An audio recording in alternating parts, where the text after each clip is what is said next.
Assalamualaikum warahmatullahi wabarakatuh.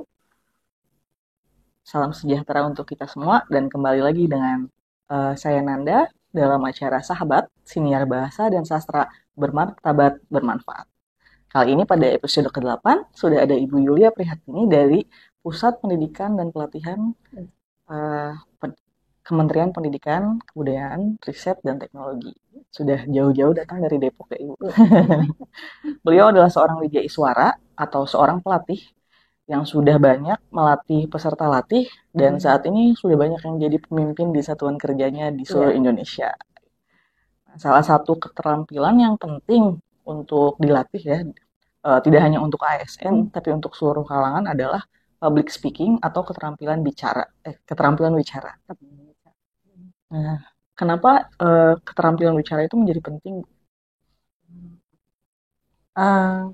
Bicara itu menjadi penting karena begini, pada saat kita bersosialisasi dengan orang ya, jadi bukan hanya di kita dengan teman kantor, bukan hanya teman rumah gitu ya, tetapi juga untuk kita menjalin relasi kita itu perlu punya keterampilan bicara dan juga kemudian kita untuk bisa nantinya kita mempunyai networking. Kemudian terutama sekarang itu kalau kita tahu ya dunia uh, terutama kalangan milenial kalangan milenial ini sekarang mereka sudah banyak disibukkan dengan dunia digital dan salah satu di dalam dunia digital itu mereka lebih banyak akhirnya hanya di depan gadget kemudian depan laptop sehingga mereka hanya peduli dengan diri mereka sendiri tidak peduli dengan sekitarnya sehingga memang keterampilan bicara mereka pun menjadi terbatas. Nah, sedangkan nantinya mereka akan berhadapan dengan orang ya dunia luar gitu, tetap mereka harus punya keterampilan bicara karena keterampilan bicara itu nantinya akan membuat kita justru menjadi lebih percaya diri, seperti itu. Bagi generasi muda di era sekarang memang banyak distraksi ya Bu ya. Banyak Jadi distraksi. gadget, kemudian kadang mereka juga mungkin termasuk saya mungkin ya. Jadi masih beranggapan ada banyak pekerjaan yang ternyata tidak membutuhkan bersemuka gitu kan. Tapi padahal sebenarnya keterampilan bicara ini juga bisa dilatih ya Bu ya. Jadi kadang kan ada yang berpikiran bahwa introvert atau pemalu itu rasanya berat untuk melatih keterampilan bicara gitu. Nah, untuk orang-orang yang seperti kami gitu, pemalu dan merasa berat gitu untuk bisa melatih itu ada tips dan triknya atau tidak sih? Kalau sebetulnya orang ekstrovert gitu ya, introvert itu pada dasarnya punya kelebihan dan kekurangan masing-masing. Orang introvert itu cenderung mereka memang diam ya, diam. Jadi kalau untuk keterampilan bicara sebetulnya bisa dilatih, bisa dilatih. Hanya biasanya gini, yang membuat orang tidak percaya diri untuk berbicara di depan sebetulnya karena dari proses tumbuh kembang sih sebetulnya gitu ya, tumbuh kembang tidak dibiasakan seorang anak itu untuk boleh bicara gitu ya, karena kan sering kalau kita lihat tuh orang tua tuh anak baru pengen ngomong nanti dulu kamu nggak boleh ngomong, nah sehingga akhirnya dia sudah terbiasa dengan hal tidak boleh bicara. Nah jadi untuk anak yang pendiam tambah lebih diam lagi gitu. Nah ini sebetulnya bisa dilatih itu kalau untuk anak-anak sekarang ya, anak-anak milenial sekarang itu mereka menggunakan audiovisual sebetulnya sarana komunikasi mereka untuk saat ini. Jadi mungkin yang bisa kita gunakan sekarang adalah seperti itu. Kan ada sekarang tuh anak-anak yang misalnya autis, gitu. Ternyata dia terampil menggunakan TikTok. Gitu. Nah jadi memang sarana-sarana untuk anak-anak yang kalau yang introvert tadi Manana memang introvert. Kadang suka merasa energi itu terkuras gitu. Kalau bicara ya. Nah itu tadi jadi momen-momen bicaranya itu harus kita lihat gitu kan seperti apa gitu kan, karena sebetulnya kalau saya juga kalau disuruh bicara banyak tuh agak males agak males, tapi tadi bisa dilatih, sebetulnya bisa dilatih dan bisa dibiasakan, tetapi memang tidak boleh dipaksa gitu. Karena kalau dipaksa nanti akan menjadi suatu hal yang tidak nyaman bagi dia. Jadi kita harus cari media apa yang pas untuk dia untuk bisa menceritakan apa yang sudah yang ingin dia sampaikan. Jadi kita menggunakan media ya. Jadi menggunakan media dan juga menemukan gaya penceritaan yang cocok. Iya, gitu gaya penceritaan yang Karena cocok. kadang biasanya yang terbiasa menulis ya, apalagi teman-teman literasi di rumah mungkin kalau misalnya menulis cerpen itu bisa panjang banget. Tapi saat diminta bicara mungkin kadang ada apa ya waktu gitu kan yang Iya. Nah itu bisa dia agak kesulitan untuk menceritakan orang yang biasa bercerita, gitu, biasa menulis gitu ya, dia hanya bisa menceritakan lewat tulisan. Jadi mungkin salah satu cara untuk dia bisa bercerita itu adalah dengan tadi publikasi ya, mempublish tulisan, kemudian juga dia bisa menggunakan tadi berbagai media audiovisual untuk menyampaikan apa yang ingin dia ceritakan. Bisa berlatih dengan cara membacakan puisinya atau cerpennya gitu. Apalagi sekarang teknologi juga sudah sangat canggih ya. Iya. Nah, ngomong-ngomong soal kecanggihan teknologi, saat ini kan sedang santer terdengar isu soal kecerdasan buatan yang mulai mengalihkan atau menggeser pekerja media, salah satunya pewarta berita ya katanya yang sudah mulai tergantikan oleh AI. Nah, bagaimana sih generasi muda bisa bersaing dengan AI dalam hal keahlian keterampilan bicaranya? Nah, kalau anak-anak muda sekarang kan AI itu katanya dia peran kayak termasuk kasir sudah mulai tergantikan sama AI. Kemudian menghitung gitu ya. Tapi kan sebetulnya tetap saja ada keterbatasannya. AI itu kan kalau kita lihat unsurnya AI kan tidak semenarik manusia ya sebetulnya. Karena kan mereka robot ya, robot begitu. Nah, kalau suatu keterampilan bicara yang membutuhkan kita bicara depan publik, tetap sebetulnya dibutuhkan orang langsung, tidak AI. Jadi kalau anak-anak muda, saya rasa mereka tetap bisa punya potensi itu karena anak-anak muda sekarang itu mereka juga canggih ya, bagaimana mereka searching di dunia digital, karena mereka juga sekarang tuh jago menggunakan dunia digital dibanding kita, gitu ya, dibanding kita. Jadi saya rasa mereka bisa menyiasati itu untuk keterampilan bicara. Kalau kita lihat kan, lihat TikTok, itu kan anak-anak muda semua, mereka menggunakan TikTok. Kemudian selain TikTok kan banyak lagi smart video apa gitu ya, itu mereka gunakan itu dan yang mendesain TikTok kan bukan AI, tetap anak-anak mereka juga ya, gitu. Jadi sebetulnya bisa mereka untuk ini. Jadi justru AI itu bisa dimanfaatkan oleh generasi muda untuk mengolah dan memberikan informasi yang lebih efektif dan kreatif. Seperti yang baru-baru ini tuh ya lewat TikTok menyampaikan aspirasi itu kan terhadap pemerintah. Jadi masih ada banyak keunggulan manusia yang sulit ditandingi oleh AI. Kemudian perbedaan generasi ini menurut Ibu signifikan gak sih antara generasi muda dengan maksudnya apakah ada tips atau cara mengatasi tantangan dalam berkomunikasi lintas generasi gitu. Kadang kan suka ada jembatan yang sulit diseberangi ya antara generasi yang berbeda gitu.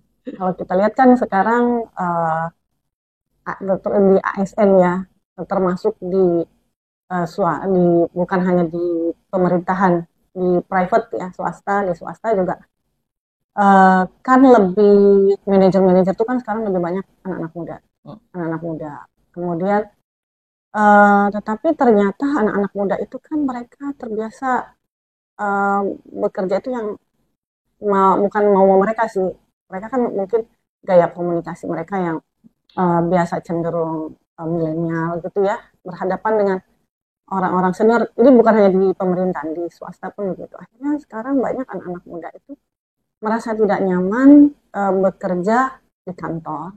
Jadi akhirnya mereka, udahlah lebih baik mereka keluar. Dan makanya banyak startup anak-anak muda itu karena salah satunya mereka merasa tidak nyaman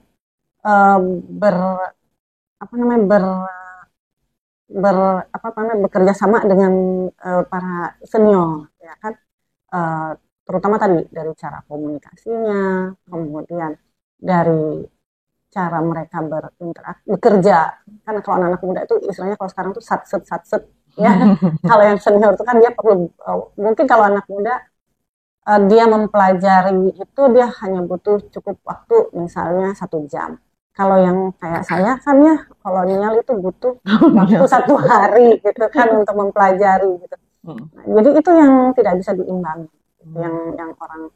Jadi mereka merasa saya nggak bisa ini kayak gini gitu. Akhirnya anak muda itu memang sulit mengimbangi dan yang tua pun merasa ini anak-anak muda ini kok songong banget gitu ya, nggak sopan gitu.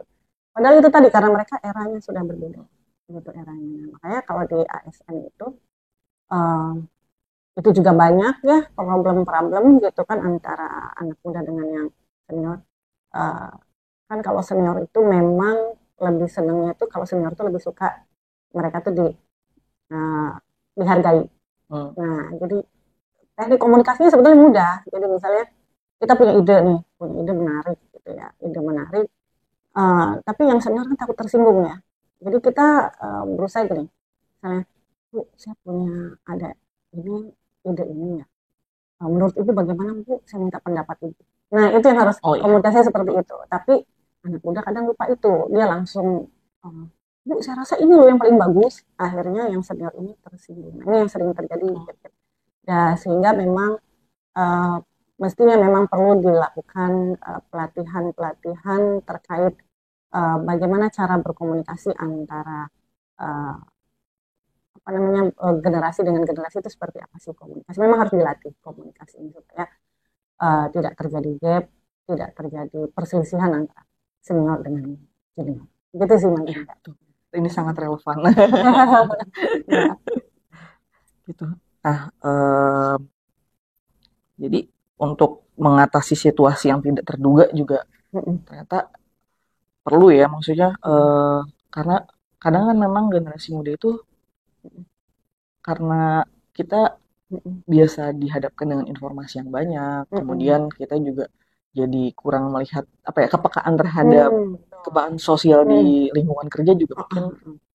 Dan memang anak-anak muda sekarang itu tadi saya bilang mereka banyak belajarnya kan dengan dunia digital, jadi kurang ya kepekaan sosial, ditambah kemarin COVID. 2 tahun mereka lebih banyak di rumah, tidak bersosialisasi dengan orang sehingga memang kurang rasa kepedulian. Nah, cara praktisnya untuk meningkatkan itu bagi generasi muda mungkin yang punya keinginan untuk bisa mengatasinya, apakah memang mereka perlu mengikuti komunitas ataukah bagaimana sih gitu? Apakah mereka bisa melatih dengan di rumah saja gitu? Ya, itu sebetulnya jadi kita sekarang bukan menyalahkan sekolah lagi ya. Sebetulnya itu tadi orang tua harus bisa melihat potensi-potensi pada anak. Kemudian di sekolah harusnya difasilitasi ya.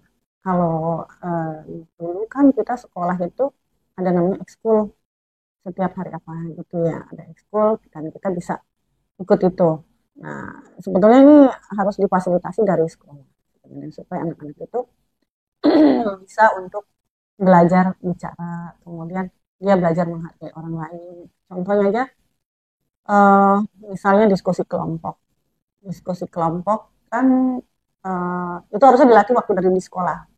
Diskusi kelompok itu kadang guru kan tidak ngacak, tidak diacak, ini terus. Harusnya itu diacak yang antara yang anak terampil dengan yang tidak.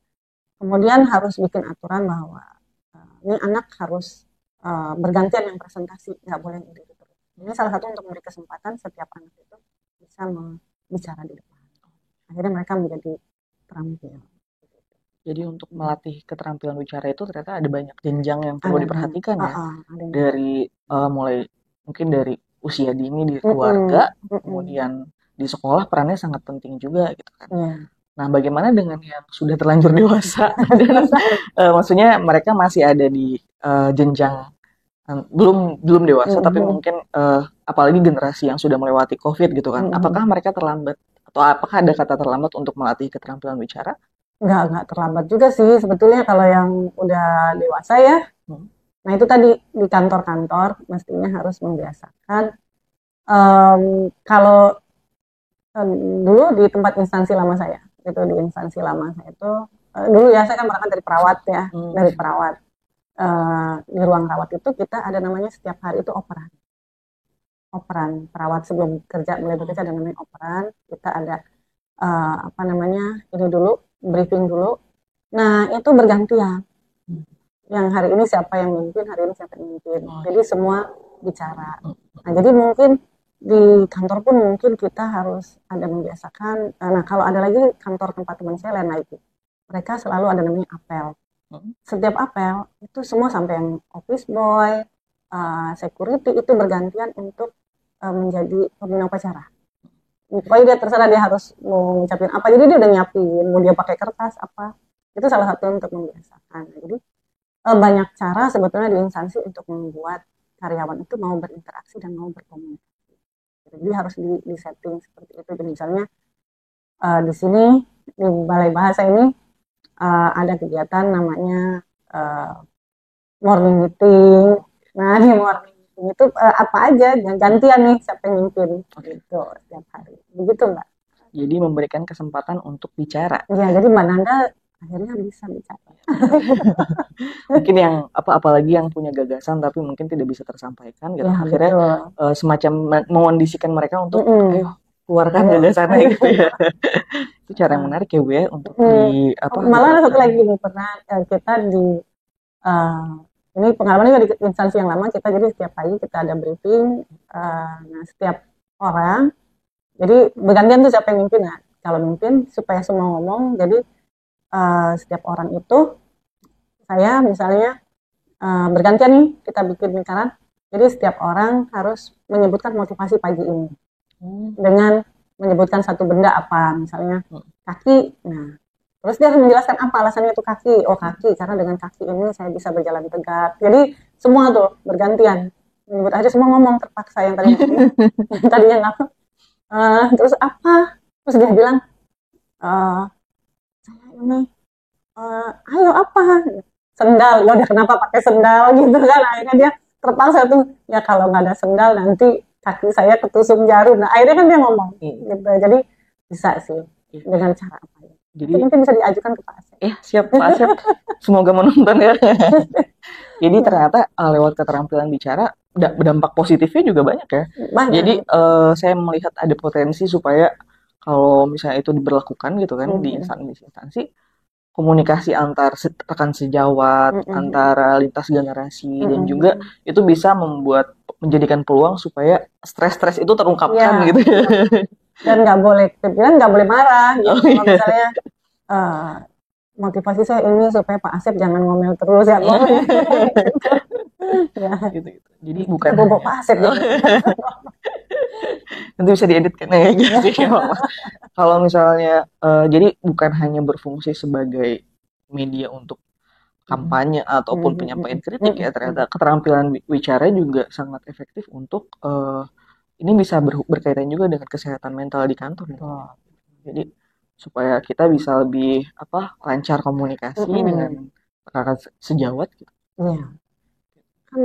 Cuman hal kecil kan kita menyebutkan motivasi saya pagi ini bekerja apa tapi menyebutkan satu benda misalnya jam tangan apa itu udah